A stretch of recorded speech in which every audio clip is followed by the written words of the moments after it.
मेरे अजीजों, एक बात मुझे याद आती, एक नौजवान का किरदार बड़ा अजीब था। मीलाद का दिन था 12 रबीउल अव्वल। मैं ट्रेन से उतर रहा था, एक नौजवान मुझसे कहने लगा, हजरत मैं चाहता हूँ कि आज हुजूर की बारगाह में कोई अच्छा तोहफा पेश करूं। साहब झंडे, कुमकुमे, मिठाइयाँ सब लगा करके तो तोहफे पेश करते। उसने कहा मैं कुछ ऐसा करना चाहता हूँ हुजूर पाक सल्लल्लाहु तआला अलैहि वसल्लम को खुश हूँ। मैं उतर रहा, अचानक ज़हन में बात आई, कहा अल्लाह के नबी के अखलाक ये थे कि वो बूढ़ों की मदद करते, उनका बोझ उठाते। मक्का में हुजूर मशहूर थे इस बात पर। हम उतर रहे हैं, देखो ट्रेन से कोई बूढ़ा उतर रहा, उसका सामान उठाकर पहुंचा दो, सुन्नत है ये भी। और आज 12 रबीउल अव्वल है, तुम हुजूर की बारगाह में खिराज अकीदत पेश। ये बात कहा और मैं गुजर गया। एक बूढ़ी औरत 2 बड़े बड़े शॉपर लेकर आ रही, उसके पास गए और कहा कि अम्मा जी मुझे दो, मैं उठा दूं। पहले तो घबराई, कहा कि तू क्यों उठाएगा, तू कुली है क्या, है मेरा सामान क्यों नहीं दूंगी, नहीं दे रही थी। और क्यों दे अजनबी को, इसने इसरार किया, अम्मा जी दे दो उठा लूंगा। कहा इतना क्यों कह रहा है बेटा, तू सामान लेके भागना है, क्या करना है। उसने साफ साफ समझा, अम्मा जी बात यह है आज 12 रबीउल अव्वल की तारीख है, हमारे प्रॉफेट मोहम्मद सल्लल्लाहु अलैहि वसल्लम का जन्मदिन है और उनकी आदत थी कि वो बूढ़े लोगों का बोझ अपने हाथ उठाते थे। मैं चाहता हूँ कि उनका अमल दोहराऊं,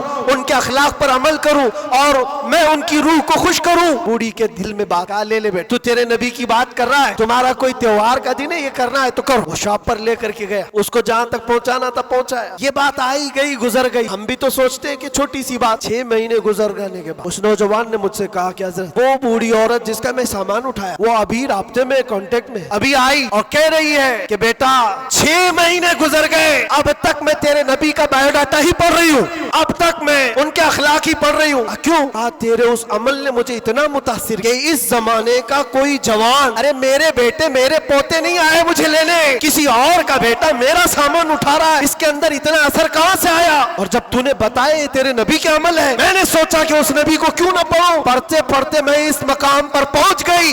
बताओ तेरा नबी कहाँ है, मैं भी जाऊं गुलामी में शामिल हो जाऊं।